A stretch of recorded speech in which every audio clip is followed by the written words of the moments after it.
moo leen jox ginnaaw Pape Dieng ngeen jàkkaarloo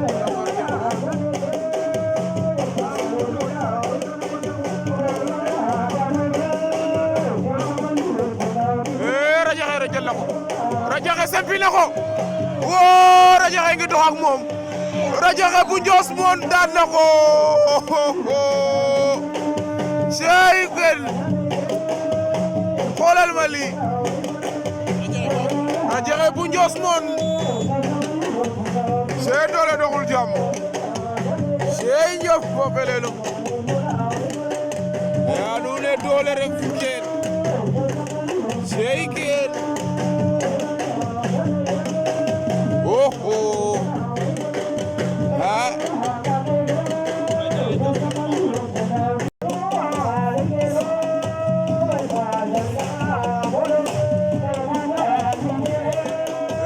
Babou Cheikh Ibra Babou Faye Cheikh Ibra Cheikh Ibra am na benn avertissement ajaar bi la baana si le combat fa diggante Babou Faye campement Cheikh Ibra bu Cheikh Ibra jangan Cheikh Ibra Babou Faye Cheikh Ibra Babou Faye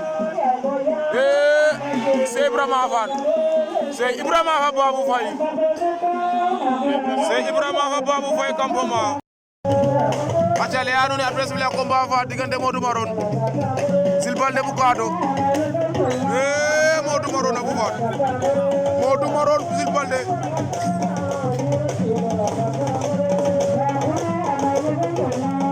Modou Maron Silbalde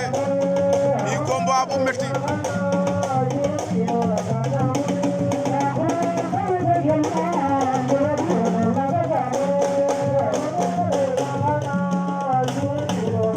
Modou Maron Silbalde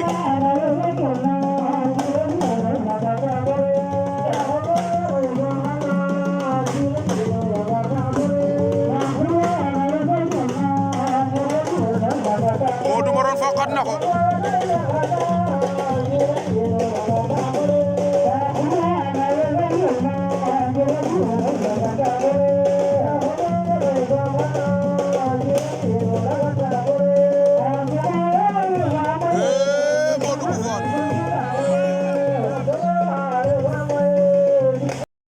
acale anu ne Isani Ndiaga Labou Niakhar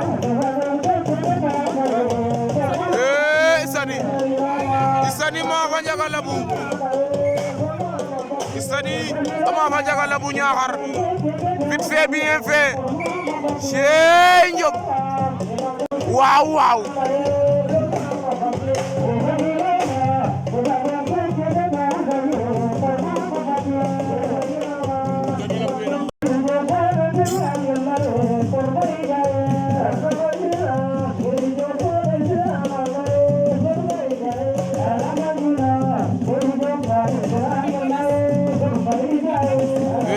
Manis Etienne Manis Amafa Etienne Manis Mayako Amafa Etienne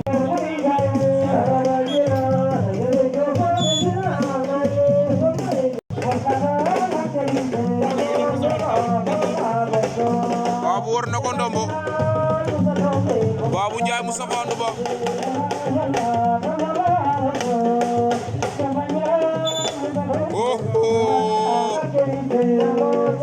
cey loolu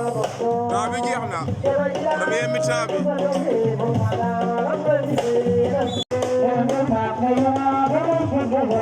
dañoo joor la banjina kor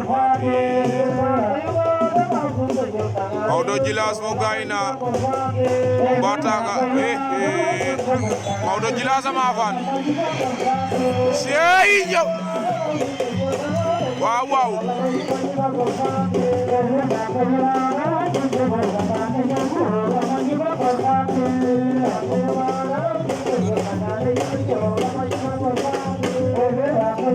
aja Moustapha Ndouba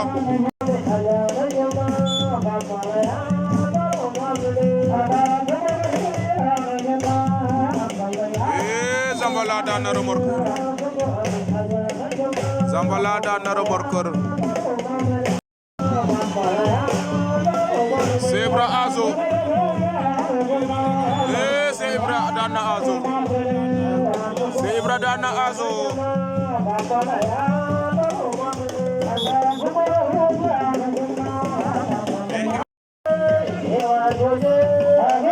aca 100% bi final poussière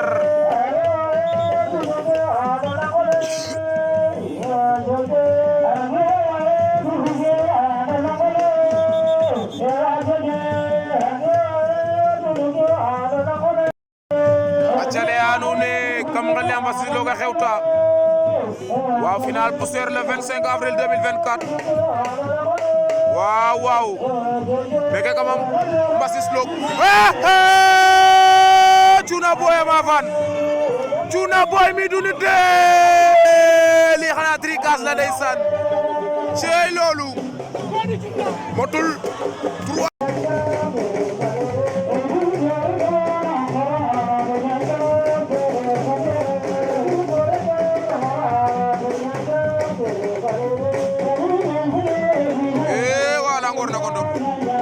wala ga me bana na fana lang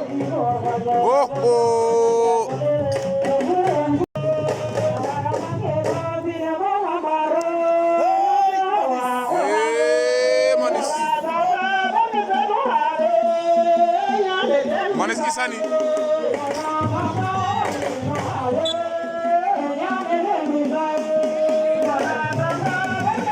Manis Isani inna no arbitre Teleka ne sita jega de ko sit amna Sani ma fa bomba fa digante jamme Abdou Petrol ma fa Abdou Petrol ma fa jamme jilanka Abdou Petrol ma fa jamme jilanka aca kumba fa digante Ouzo Diaré Adi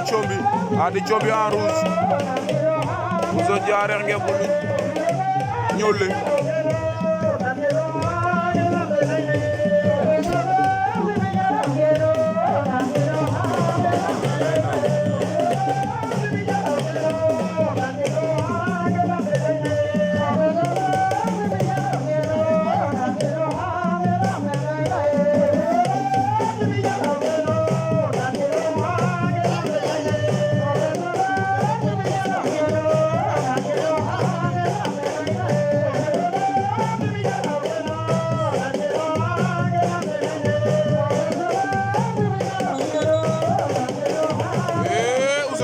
Adi Chombi Adi Ouzo Diaré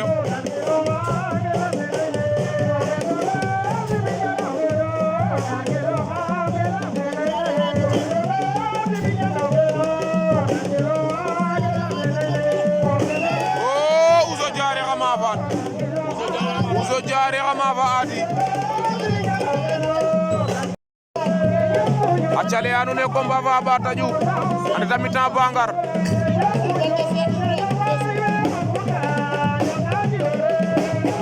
Laye Budus El Hadj Diouf Laye El Hadj Diouf Zongale El Hadj Diouf a maafan El Hadj Diouf a maafa Laye Budus sey ken waa Yàlla ñoo joroxo ngoog ndeysaan doom day asano ngoog sey ken arbitrage le après waa premier quart de finale va digante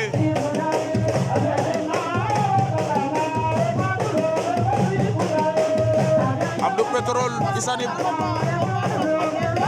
Cheken Abdou Petrol Isani combat sok Abdou Petrol Isani Abdou Petrol Isani damana cafa Abdou Petrol damana caf Abdou Petrol Isani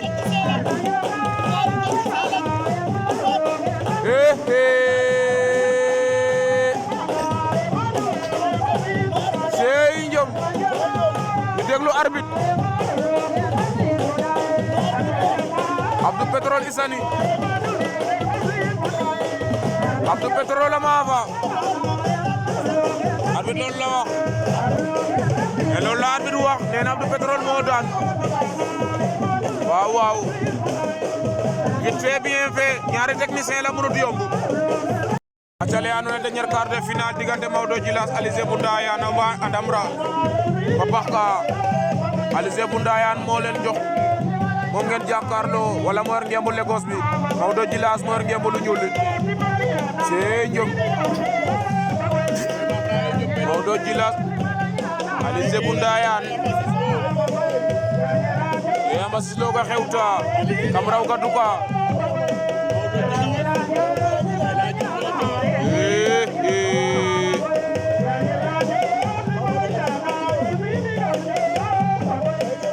Alizé bu Ndayane ñoom ñaar ñëpp ne jàpp na sa ngembu morom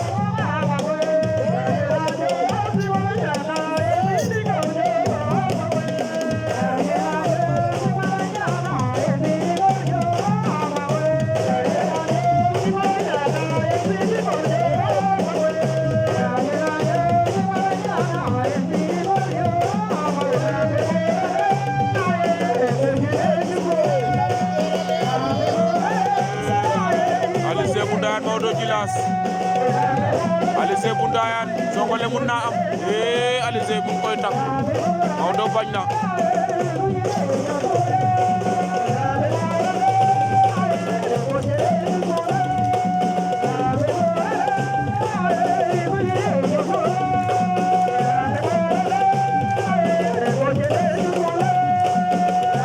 Alizé bu Ndayane Maodo Djilass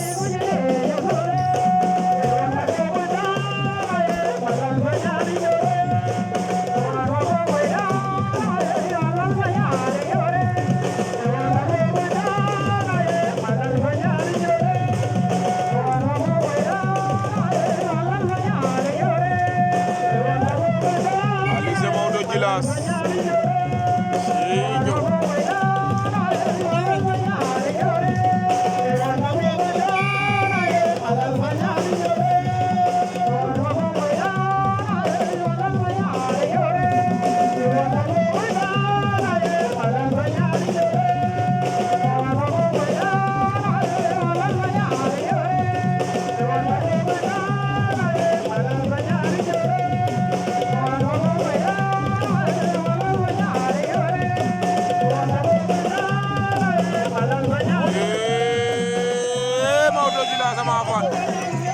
Maodo Djilass daan na ko seyo car bi da sufle a combat fa ande mi-temps ba ngar bona prolongation fa diggante Walang bu Djinda ak ki nga xam ne mooy Jules Baldé bu Kaado Walang à droite Jules Baldé à gauche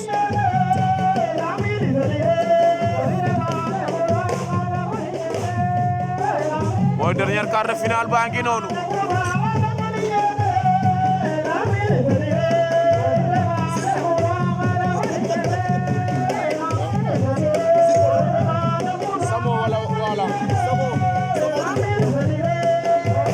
Samo Djinda wala Walang bu Djinda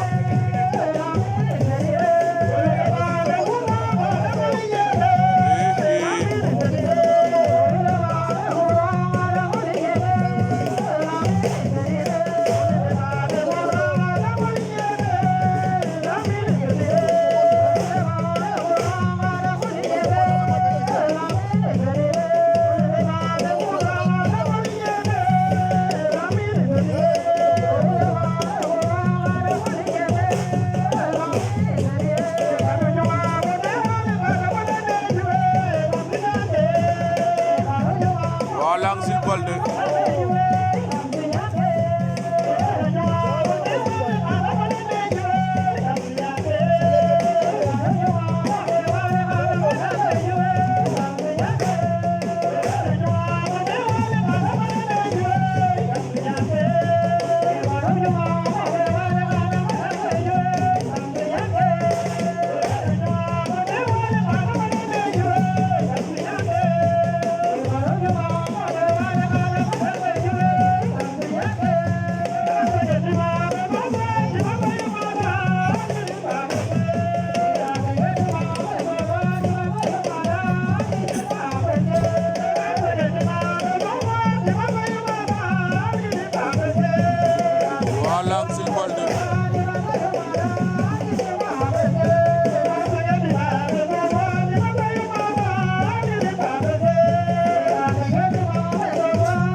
faga temps bi jeex na ñu déglu arbitre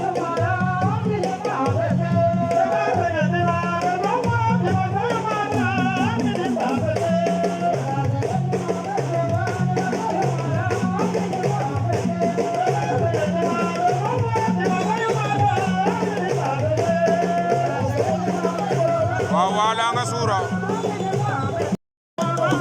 premier demi-finale fa arbitre sifflé ak combat fa diggante Maodo Djilass Abdou Pétrole moo yor ngembu lu rouge li Maodo Djilass moo yor ngembu lu ñuul li Maodo Djilass Abdou Pétrole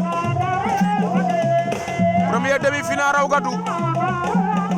le 26 avril fii ci Mbassis Lok lay xewe 100% bi di leen bëgg di leen kontaane Abdou Beka Diaf daa ndeysaan maa ngi lay bëgg di la kontaane tonto Gora bëgg naa la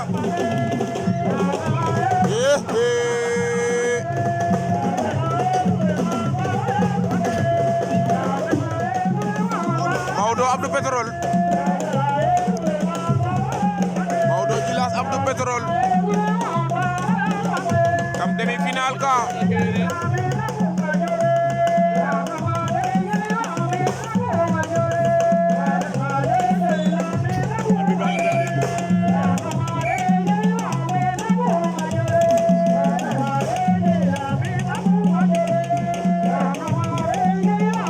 acar bi sipaat na combat ba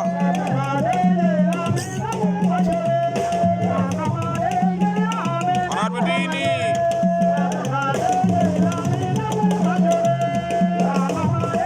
Abdou Pétrole moo yor ngembu lu rouge li Maodo Djilass moo yor ngembu lu ñuul li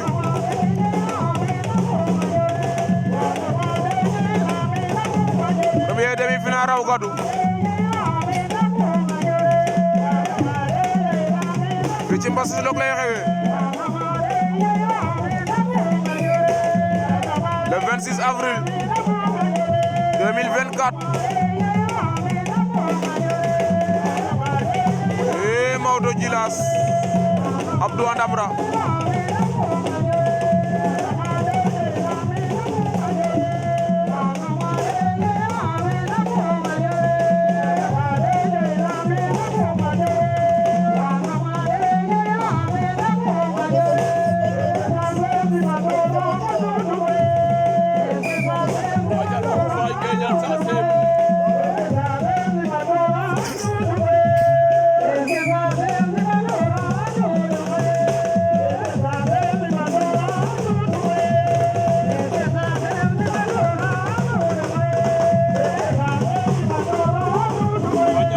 Maodo Djilass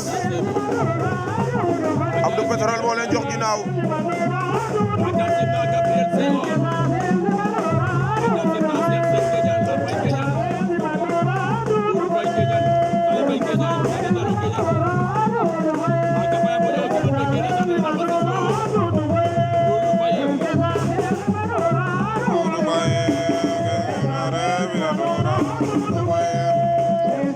Pape Sarr bëgg naa la aja grand Mohamed Gueye Abdou Rikaman Abdou Beka Naro jaf ndeysaan Seken quel technicien Sey Ndiop hay fo pelelum nga ne ma Tande Sarr bëgg naa la di la kontaane ndeysaan danaa la may naa la loolu aca ne naa la deuxième demi-finale baa ngi noonu ku ci nekk am na avertissement diggante Walang Ouzo Diarekh Walang wala Samo bu Jirnda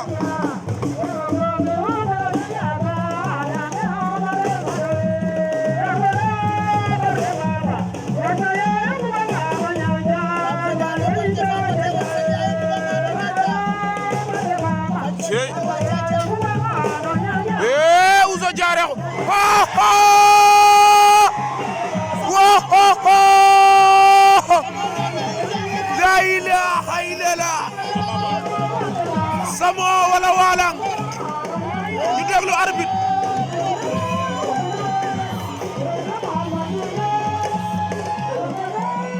Samo wala Walang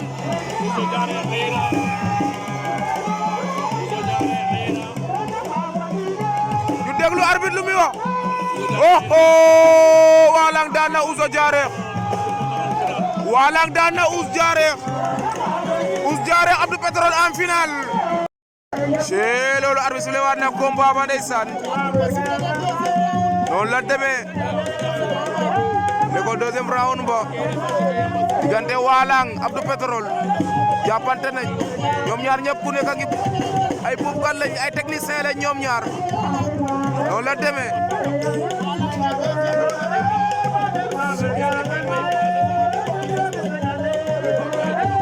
c'est loolu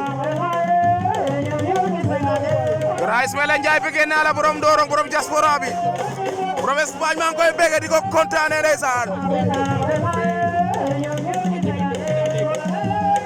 di bëgg sama mbokku TV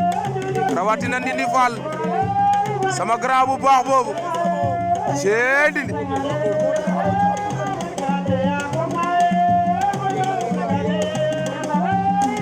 naa la cey bi fina raw gadu waaw nee naa la nag yombul nag caaxaan mayewu ko Abdou jël na tànk ba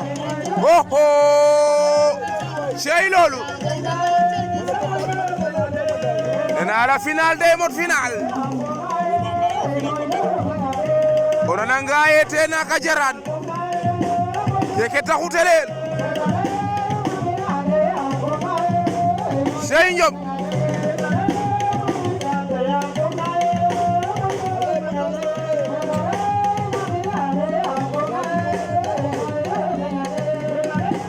Maodo yal faya ko me bege am kontaan na wo ndeysaan Souleymane Thior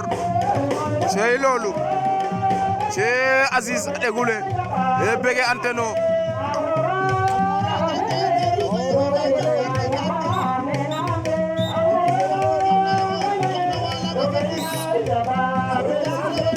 waaw Walang am na benn avertissement kon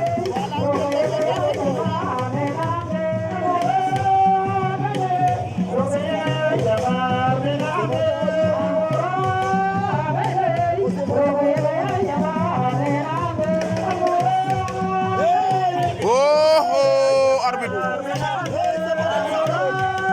waaw Samo jël na ko génnaat na wala Walang Samo bu jir na wala Walang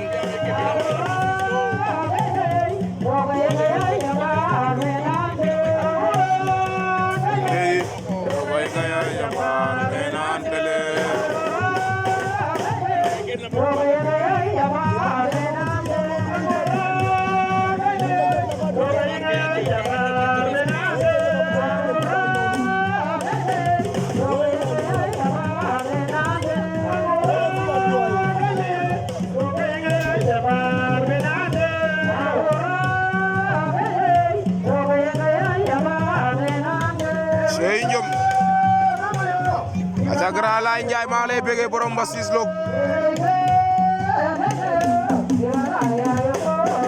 Ada Julu Ju bëgg naa la Seri Awa Thior borom gaage moo di sama patron aca inspecteur bëgg naa la di kontaan ci yow noonu la demee Sey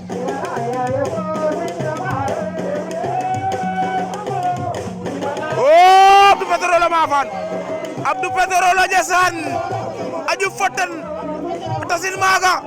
Abdou Pétrole jaga raw ka tuka Sey Njom